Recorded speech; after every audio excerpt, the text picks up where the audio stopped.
विद्यार्थी मित्रांनो, बघा आपण चौथं प्रकरण अभ्यासत आहोत, अर्थनियोजन. मागच्या तासाला आपण सराव संच 4.1 पूर्ण केलेला आहे. आत्ताच तुम्ही व्यवसाय साखळीतील GSTचा व्हिडिओ या ठिकाणी आपण अभ्यासला. त्याच्यातले जे महत्त्वाचे मुद्दे आहेत ते निश्चितच तुमच्या लक्षात आलेले असतील, कारण त्याच मुद्द्यांवर आधारित, त्याच सूत्रावर आधारित आपण सराव संच 4.2 या ठिकाणी उदाहरणं सोडवण्यासाठी वापरणार आहोत. आता थोडक्यात तो व्हिडिओ जरी तुम्ही व्यवसाय साखळीतील GST या ठिकाणी अभ्यासलेला आहे, तोच त्याच्यातला फक्त एकदा परत तुम्हाला रिपीट करते की आपण जो देय GST या ठिकाणी अभ्यासला, तो देय GST नेमका काय आहे. या आधीच्या याच्यामध्ये आपण GSTमध्ये 2 भाग आहे, C आणि S GST, केंद्राचा आणि राज्याचा. याच्याने आपण 2 GST या ठिकाणी अभ्यासलेले आहेत. आता देय GST म्हणजे ही व्यवसाय साखळी जी आहे, ही व्यवसाय साखळीमध्ये, व्यवसाय साखळी म्हणजे काय बघितलं आपण की उत्पादक जो आहे, म्हणजे एखादी कंपनी जी आहे त्या कंपनीकडून ग्राहकापर्यंत जो ज्यावेळेस माल येतो त्यामध्ये किरकोळ व्यापारी या ठिकाणी सहभागी असतात आणि मग या किरकोळ व्यापाऱ्यांकडून ग्राहकापर्यंत येस्तोवर मधला जो देय GST आहे, तो देय GST कशा प्रकारे आकारला जातो तर एक थोडक्यात उदाहरण तुम्हाला सांगेन. बघा, इथे उत्पादन आहे, उत्पादक म्हणजे एखादी कंपनी आहे, या कंपनीकडून या किरकोळ कंपनीकडून समजा या किरकोळ व्यापाऱ्याने काही माल या ठिकाणी खरेदी केला. समजा इथे थोडक्यात आपण घेऊया 50,000चा माल याने किरकोळ व्यापाऱ्याने खरेदी केला, बरोबर आहे. आता हा किरकोळ व्यापारी जेव्हा या उत्पादकाकडून घेतो आहे, मेन कंपनीकडून घेतो आहे, तेव्हा या 50,000वर तो काय करतो आहे, थोडक्यात आपण उदाहरणार्थ 2,000 रुपये तो काय करतो आहे, या ठिकाणी इथे टॅक्स भरतो आहे, बरोबर आहे. हा 2,000 रुपये टॅक्स तो 50,000 या ठिकाणी भरतो आहे. तर हा जो उत्पादकाला किंवा ज्या कंपनीला हा जो 2,000 रुपये तो टॅक्स देतो आहे, या टॅक्सला आपण इनपुट टॅक्स क्रेडिट असं म्हटलेलं आहे. बघा, यापूर्वीच्या व्हिडिओमध्ये सुद्धा तुम्ही समजावून घेतलेलं आहे, पण प्रत्यक्षात उदाहरणं सोडवण्यासाठी तुमचं जास्त क्लिअर व्हावं म्हणून या ठिकाणी परत एकदा मी सांगते आहे. आता ही वस्तू, आता हा जो किरकोळ व्यापारी आहे, या किरकोळ व्यापाऱ्याने ग्राहकाला विकलेली आहे. बघा, ही 50,000ची वस्तू त्याने या ठिकाणी आपण समजूया 70,000ला विकली.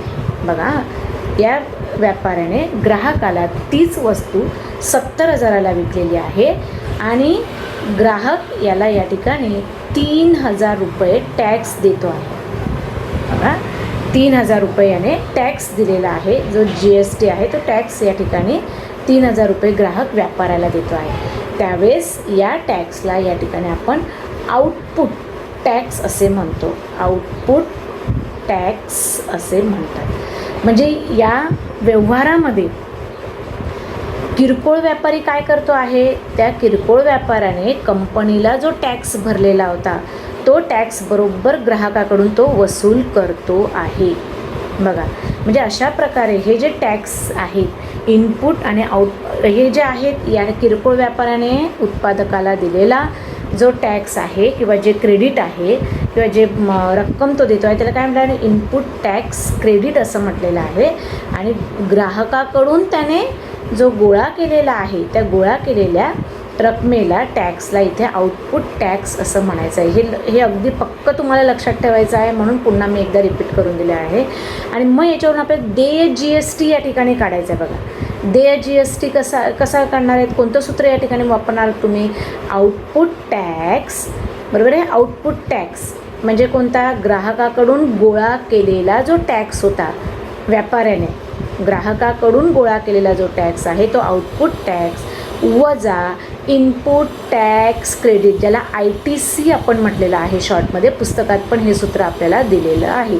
म्हणजे व्यापाऱ्याने वस्तू खरेदी करताना दिलेला जो कर आहे, व्यापारी उत्पादकाकडून म्हणजे कंपनीकडून जेव्हा वस्तू खरेदी करतो आहे, त्या खरेदीच्या वेळी त्याने जो कर दिलेला आहे, कर भरलेला आहे, त्याला इनपुट टॅक्स क्रेडिट म्हणायचं आहे. आणि ग्राहकाकडून जेव्हा व्यापारी तो टॅक्स गोळा करतो आहे, गोळा केलेल्या टॅक्सला आउटपुट टॅक्स या ठिकाणी म्हणायचं आहे. आणि आउटपुट टॅक्स कोणाला म्हणजे इनपुट टॅक्स क्रेडिट हे आता तुमच्या लक्षात आलेलं असेल. ठीक आहे, आपण आता पुढे वळूया. याच सूत्राच्या आधारावर आपण सराव संच या ठिकाणी 4.2ला सुरुवात करत आहोत. बघा इथे उदाहरणं मी आधीच लिहून ठेवलेले आहेत. जरा उदाहरणं मोठी आहेत. मांडणी आपलं दिलेली जी लेखी मांडणी आहे ती मोठी आहे म्हणून आधीच उदाहरण लिहून ठेवलं. बघा उदाहरण बघूया आपण. चेतना स्टोर्सने 1 जुलै 2017 ते 31 जुलै 2017 या कालावधीत, बघा आता हे उदाहरणं आहेत अतिशय सोपी आहेत. एक पण तुमच्या लक्षात येईल की या ठिकाणी जे काही तुम्हाला रक्कम दिलेली आहे, जी काही अमाऊंट या ठिकाणी दिलेली आहे, त्या याच्यात जर तुम्ही निरीक्षण केलं तर छोटं एक फक्त तुम्हाला आयडिया येते की मोठ्या संख्येतून लहान संख्या तुम्हाला वजा करायची आहे. म्हणजेच या ठिकाणी आउटपुट टॅक्स वजा इनपुट टॅक्स, म्हणजे जो जास्त रक्कम आहे ती तुमची आउटपुट असणार आहे, गोळा केलेला कर असणार आहे. आणि इनपुट टॅक्स म्हणजे या ठिकाणी ITC, ज्याला इनपुट टॅक्स क्रेडिट आपण म्हटलेलं आहे, खरेदीच्या वेळी दिलेल्या कर ही निश्चित कमी रक्कम असणार आहे. म्हणजेच या ठिकाणी जे इथे तुम्हाला घोळ न होता एक साधं तुमच्या लक्षात राहावं म्हणून तुम्हाला ही आयडिया दिलेली आहे. या कालावधीत खरेदी बघा केलेल्या खरेदीवर बघा 1,05,000 रुपये GST दिला आणि विक्रीवर 1,22,500 रुपये GST गोळा केलेला आहे. बघा गोळा केलेला कर आपण काय म्हटलेला आहे, पुन्हा एकदा इथे बघा गोळा केलेला कर म्हणजेच कोणता, आउटपुट टॅक्स. म्हणजे इथे ग्राहकाकडून गोळा केलेला कर म्हणजे आउटपुट टॅक्स. आणि भरलेला मग इथे काय, इथे GST त्याने जो भरलेला आहे खरेदीवर तो काय आहे, म्हणजे आपण काय करणार इथे 1,22,500मधून म्हणजे आउटपुट टॅक्समधून इनपुट टॅक्स क्रेडिट काय करणार आहोत, वजा करणार आहोत. बस ते फक्त आपल्याला शाब्दिक याच्यामध्ये मांडायचं आहे. काय लिहिणार आहे ते आता आपण, चेतना स्टोअर्सचा इनपुट टॅक्स क्रेडिट. आता इथे नावं दिलेले म्हणून आपण तिथे लिहिणं गरजेचं आहे. चेतना, बघा चेतना स्टोअर्सचा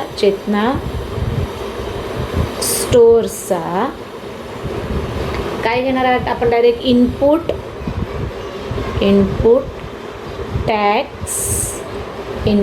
टॅक्स क्रेडिट, ज्याला आपण काय म्हटलेलं आहे, ITC.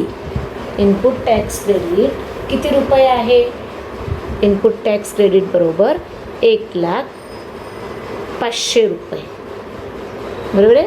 हे आहे ITCची रक्कम. त्यानंतर चेतना स्टोअर्सचा या ठिकाणी आउटपुट टॅक्स किती असणार आहे, म्हणजे गोळा केलेला जो कर आहे, गोळा केलेल्या करालाच आपण काय म्हटलेलं आहे, आउटपुट. स्टोअर्सचा आउटपुट टॅक्स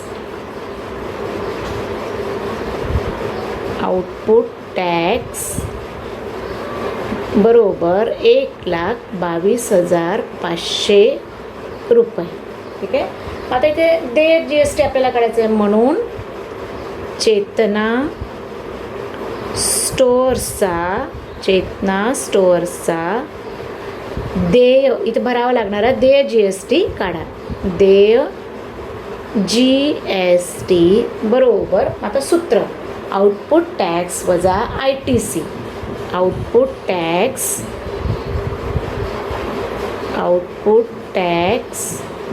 वजा इनपुट टॅक्स क्रेडिट ITC. मग आउटपुट टॅक्स किती आहे, 1,22,500 रुपये वजा 1,05,000 रुपये. किती येणार आहे वजाबाकी या ठिकाणी, सहज आपल्या लक्षात की 22,000 रुपये या ठिकाणी आपल्याला काय मिळालेलं आहे.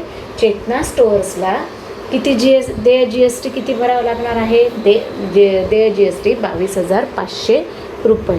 आता इथे म्हणून प्रत्येक वेळेस आठवण घेते लेखी उदाहरण आहे म्हणून चेतना जसं विचारलेलं आहे, चेतना स्टोअर्सला भरावा लागणारा देय GST बरोबर 22,000 रुपये. ठीक आहे.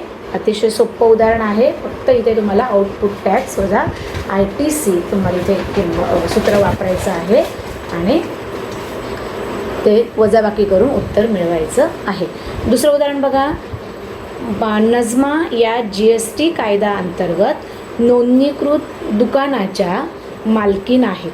बघा आता इथे सुद्धा त्यांनी खरेदीवर, बघा उदाहरण वाचताना तुम्ही स्वतः मोठ्याने उदाहरण तुम्ही वाचा, उच्चार करा त्याचा, की तुम्हाला त्याचा अर्थ लक्षात येणार आहे. काय काय दिले. त्यांनी खरेदीवर एकूण GST 12,500 रुपये दिला होता. बघा एकूण GST किती दिला होता, 12,500 रुपये दिला होता. व विक्रीवर एकूण GST 14,750 रुपये गोळा केला होता. बघा गोळा केला हा शब्द इथे आल्यानंतर लगेचच तुमच्या लक्षात आला पाहिजे. गोळा केलेला जो आहे, भरलेला आणि गोळा केलेला या ठिकाणी म्हणजेच काय, आउटपुट टॅक्स. बरोबर आहे. या ठिकाणी तुमचा आउटपुट टॅक्स लगेच तुमच्या लक्षात येणार आहे. तर त्यांनी किती रुपये इनपुट टॅक्स क्रेडिट मिळवले व त्यांचा देय GST काढा. या ठिकाणी आपण पुन्हा नजमा यांचा, बघा नजमा यांचा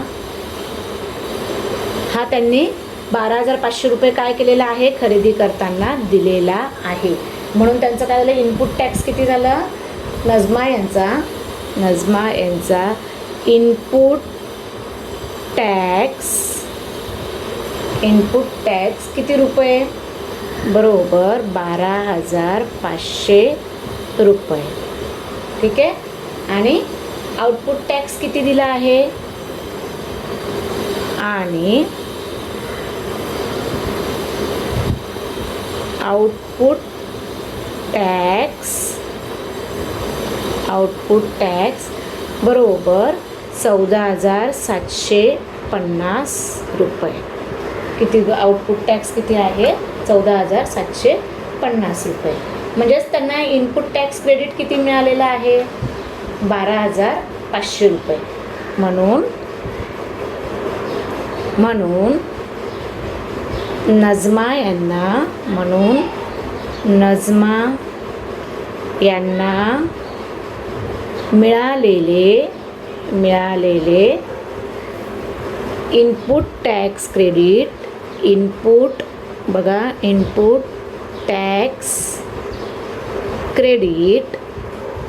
बरोबर, म्हणजे त्याला आपण काय म्हटलं आहे, ITC किती मिळालेले आहे, 12,500 रुपये. ठीक आहे. 12,500 रुपये त्यांना इनपुट टॅक्स क्रेडिट मिळते. आणि आता आपल्याला काय, देय GST काढायचं आहे. म्हणून देय GST बरोबर सूत्र काय आहे, आउटपुट टॅक्स वजा ITC. आउटपुट टॅक्स किती आहे, 14,750 वजा 12,500 रुपये. आपल्याला डायरेक्ट हे येत नसेल तुम्हाला, बाजूला 14,750 वजा 12,500, 0 5 2 4तून 2 गेले, 2 0 म्हणजे 2,250 रुपये. वजाबाकी आली 2,250 रुपये. म्हणजेच या ठिकाणी त्यांना देय GST किती आहे, म्हणून इनपुट टॅक्स क्रेडिट किती मिळेल, म्हणून इनपुट पाहिजे तर नाव नजमा यांना, म्हणून नजमा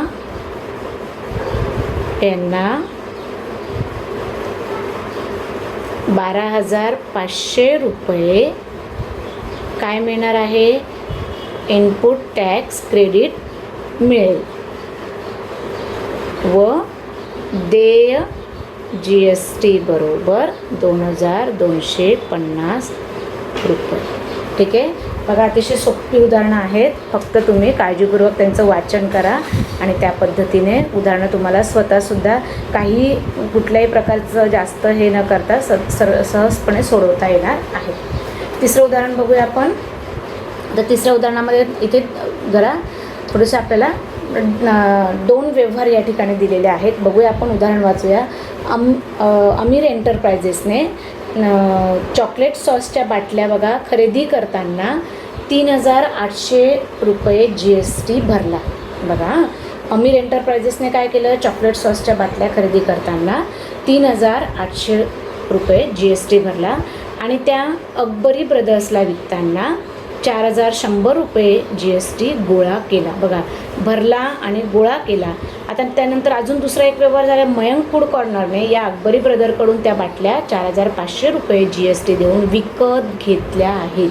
विकत घेतलेल्या आहे. प्रत्येक व्यवहारात देय GST काढा, त्यावरून प्रत्येकाला भरावा लागणारा केंद्राचा कर आणि राज्याचा म्हणजे CGST आणि HGST तुम्हाला काढायचा आहे. ठीक आहे, आपण आता याच्याने जाऊया. इथे जसा व्यवहार झालेला आहे त्या व्यवहाराप्रमाणे जर तो आपण विचार केला, इथे फक्त बघा, इथे इनपुट आणि आउटपुट टॅक्स क्रेडिट. अमीर एंटरप्राइजेसचा इनपुट टॅक्स किती असणार आहे बघा, डायरेक्ट आपण इथे लिहूया. जसं इथे कसं झालं बघा, अमीर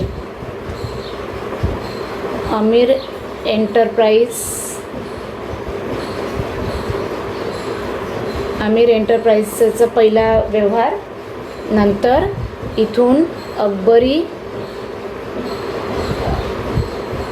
ब्रदर्सने माल घेतलेला आहे आणि पुढच्या व्यवहारामध्ये मयंक फूड असं म्हणजे 3 ह्याच्यामध्ये हा व्यवहार यांचा झालेला आहे. ठीक आहे, आपण पहिलं हे काढूया की अमीर एंटरप्राइजेसचा इनपुट टॅक्स, अमीर एंटरप्राइजेसचा बघा किती GST भरलेला आहे, म्हणजेच हा इनपुट टॅक्स किती झाला आहे. इनपुट टॅक्स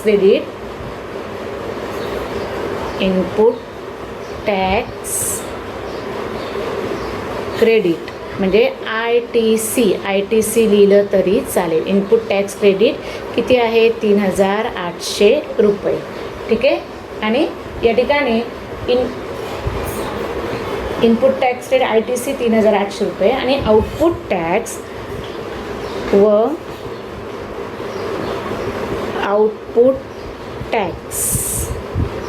बघा, आउटपुट टॅक्स किती येणार आहे, विकताना किती गोळा केलेला आहे, 4,100 रुपये, 4100 रुपये.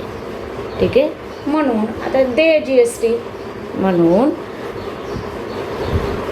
अमीर एंटरप्राइजेसचा देय GST बरोबर सूत्र आपलं आउटपुट टॅक्स वजा आउटपुट टॅक्स वजा ITC. आउटपुट टॅक्स किती आहे, 4,100 वजा ITC 3,800 रुपये. 4100मधून 3800 गेले, किती रुपये शिल्लक राहणार आहे, 300 रुपये. म्हणजे देय GST किती रुपये, 300 रुपये. आता इथे GST 300 रुपये म्हणजे आणि आपल्याला CGST आणि HGST काढायचं आहे. 300च्या निम्मे किती येणार आहे, 150 रुपये. म्हणून आपण डायरेक्ट इथे आपण म्हणून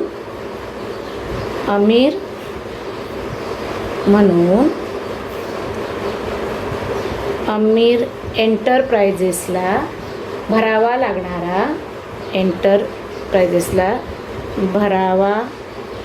लागणारा CGST आणि SGST. CGST बरोबर देय GSTच्या निम्मे भागिले 2, 300 भागिले 2 बरोबर किती रुपये, 150 रुपये. ठीक आहे, म्हणून SGST पण किती येणार आहे, 150 रुपये. बघा, SGST पण किती येणार आहे, 150 रुपये. ठीक आहे, अमीर एंटरप्राइज. आता दुसरा व्यवहार या ठिकाणी अकबरी ब्रदर्स. आता पुढचं काय झालेलं आहे, या ठिकाणी अमीर एंटरप्राइजेस आणि अकबरी ब्रदर्समध्ये पहिला झाला होता. आता काय झालेलं आहे, दुसरा व्यवहार अकबरी ब्रदर्स आणि मयंक फूड कॉर्नर यांच्यात झालेला आहे. मग या ठिकाणी आता दुसऱ्या व्यवहारामध्ये अकबरी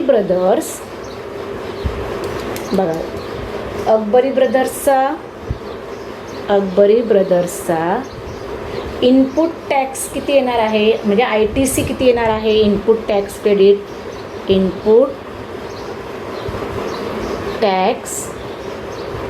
क्रेडिट म्हणजेच ITC किती रुपये येणार आहे, 4,100 रुपये. ठीक आहे, आणि या ठिकाणी या व्यवहारात या बाटल्या किती विकत घेतल्या? मयंक फूड कॉर्नरने त्या बाटल्या अकबरी ब्रदर्सकडून किती रुपयाला घेतलेल्या आहेत? इथे दिले बघा तुम्हाला 4,500 रुपयाला विकत घेतल्या. म्हणजे आउटपुट टॅक्स किती येणार आहे त्यांचा? या ठिकाणी आउटपुट टॅक्स 4,500 रुपये. म्हणून इथे आउटपुट टॅक्स अकबरी ब्रदर्सने गोळा केलेला टॅक्स, म्हणून अकबरी ब्रदर्सने गोळा केलेला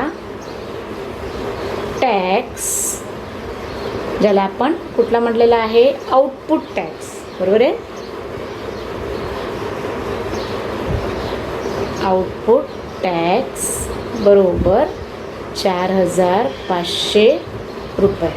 ठीक आहे. म्हणून इथे अकबरी ब्रदर्सचा देय GST, म्हणून अकबरी ब्रदर्सचा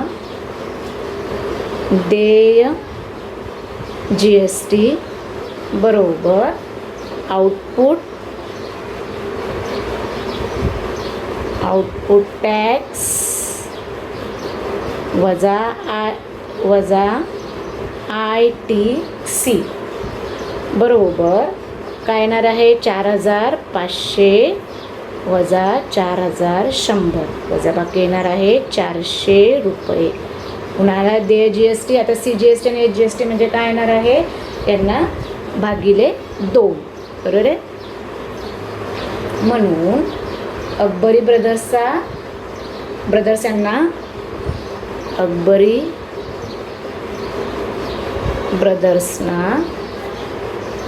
यांना भरावा लागणारा